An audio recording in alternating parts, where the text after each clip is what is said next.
What's up guys? In this tutorial, I will show you how to fix the problem when WhatsApp is not receiving messages on your iOS or Android device. If WhatsApp isn't working properly, then there are a few fixes you can try. The first thing to do is fully restart the app. To do this, open the app switcher by swiping up from the bottom of the screen and then holding for a moment. Once the app switcher appears, swipe up on the WhatsApp application to close it completely. After that, reopen WhatsApp and check if the issue is resolved. If messages still aren't coming through, check if WhatsApp needs an update. Open the App Store or Google Play Store, search for WhatsApp, and see if an update button appears. If it does, tap on it to install the latest version. Keeping the app updated ensures that any bugs or performance issues are patched. If you only see an open button, your app is already up to date. Another important thing to check is whether WhatsApp servers are down.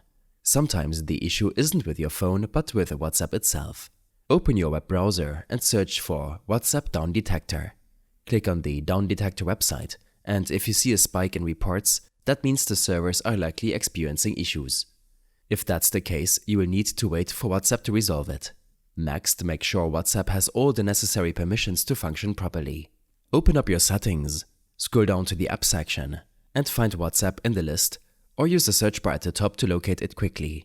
Once here, check that all required permissions, such as contacts, microphone and camera, are enabled. Also, make sure that mobile data is turned on. Without it, WhatsApp won't receive messages when you're not connected to Wi-Fi. If none of these fixes work, reinstalling WhatsApp might help. To do this, locate the WhatsApp icon, press and hold it, and then select Remove App or Uninstall, depending on your device. Confirm the deletion, and then go to the App Store or Google Play Store, search for WhatsApp and reinstall it. Once installed, log back in and check if the issue is resolved. I hope this helped you out. Leave a comment if you have any questions, and see you in the next one.